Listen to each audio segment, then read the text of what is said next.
আপনি যে মানুষের নাম বললেন অবশ্যই তার শুভকামনা আমার সবকিছুতেই থাকে এবং আমি প্রত্যেকটা জিনিস শুরু করার আগে তাকে আমি সমস্ত কিছু পাঠাই। যেমন আমার এটা একটা কার্ড আপনারা পেয়েছেন, ডিজিটাল কার্ড, সেটা তাকে পাঠানো হয়েছে এবং সে শুভেচ্ছা জানিয়েছে। Congratulation. Thank you very much. আচ্ছা, স্বপ্নের সজীব যাকে পরিচয় করে দেওয়ার কিছু নেই, আপনারা সকলেই জানেন ও বাংলাদেশের সুনন্দন একজন সঙ্গীত শিল্পী, আমাদের কাছের বন্ধু, পরিবারের একজন মানুষ। বেশ কিছুদিন আমাদের থেকে দূরে ছিল, কাছে পেয়ে সত্যি আমি আনন্দিত এবং ভাগ্যবতী, কারণ এবি সেলুন শুরুর দিনে আমি ওকে পেয়েছি।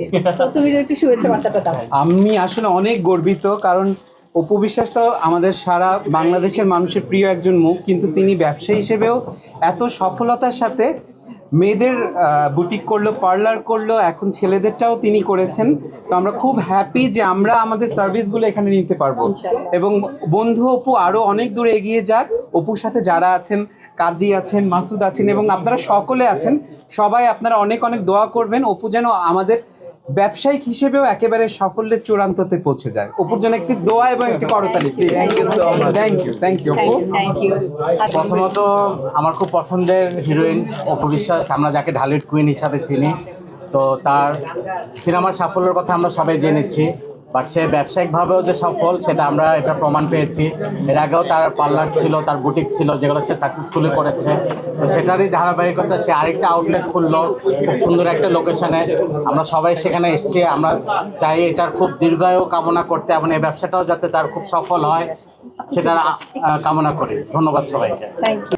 আমাদের ঢালিউড কুইন অপু বিশ্বাস দিদির জন্য অনেক অনেক শুভকামনা। ওনাকে আমি অসম্ভব ভালোবাসি, অসম্ভব রেসপেক্ট করি।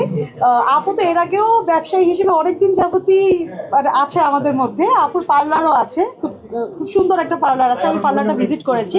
আর এই প্রথম জেন স্যালুনটা ভিজিট করলাম। ইনশাল্লাহ অনেক অনেক শুভকামনা। থ্যাংক ইউ আপু। আমি আসলে জানতে পেরেছিলাম আজকে থেকে 10 দিন আগেই, এবং আমার কাছে খুব ভালো লাগছিল যে কারণ বনানী এবং গুলশানে দেখা যাচ্ছে যে ছেলে জেন্টস সালুনগুলো আসলে নাই বললেই চলে, যতটুকু আমি ব্র্যান্ড প্রমোশন করেছি। সো সেই পয়েন্ট অফ ভিউ থেকে ডেফিনেটলি এটা খুবই ভালো একটা উদ্যোগ। আমার যেহেতু বিউটি স্যালুন ছিল, তো এখানে আমার সমস্ত ভাইয়েরা, তো একটা সময় আমার যখন ওটার ওপেনিংয়ে সবাই আমাকে প্রশ্ন করেছিল ছেলেটা কোথায়, সেখান থেকে আমার আসলে জেন্টস সেলুনের প্রতি এক ধরনের ঝুঁক ছিল। কিন্তু আসলে ঝুঁকি থাকলেই তো আর খুব স্বল্প সময়ে করা সম্ভব হয় না, সেই চিন্তা ধারণা থেকে এটা প্রতিষ্ঠিত করা। আর আপনি যে মানুষের নাম বললেন অবশ্যই তার শুভকামনা আমার সবকিছুতেই থাকে এবং আমি প্রত্যেকটা জিনিস শুরু করার আগে তাকে আমি সমস্ত কিছু পাঠাই। যেমন আমার এটা একটা কার্ড আপনারা পেয়েছেন, ডিজিটাল কার্ড, সেটা তাকে পাঠানো হয়েছে এবং সে শুভেচ্ছা জানিয়েছে। আমার সাফল্যের পেছনে অবশ্যই আমার ডেডিকেশন, আমার সহশিল্পী যারা আছেন, আমার সহযাত্রীরা যারা আছেন, তাদের সকলের ইন্সপায়ার। আর অবশ্যই আজকে ক্যামেরাই বলতে চাই, বারবার বলি, আজকেও বলতে চাই, আমার শক্তি হচ্ছে আপনারা। আপনারা এত ভালো করে আমাকে নিউজ করেন এবং আমাকে নিয়ে কখনো কেউ বুলিং করলে আপনারা সেখানে গিয়ে সেটাকে ডিস্ট্রয় করেন।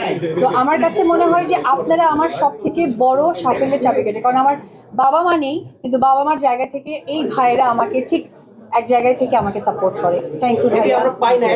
অবশ্যই দুটো গল্পে দুটো টুইস্ট আছে, এটা আমরা কোনো একটা প্রোগ্রামে অবশ্যই আমি এটা আপনাদেরকে জানাবো। Thank you.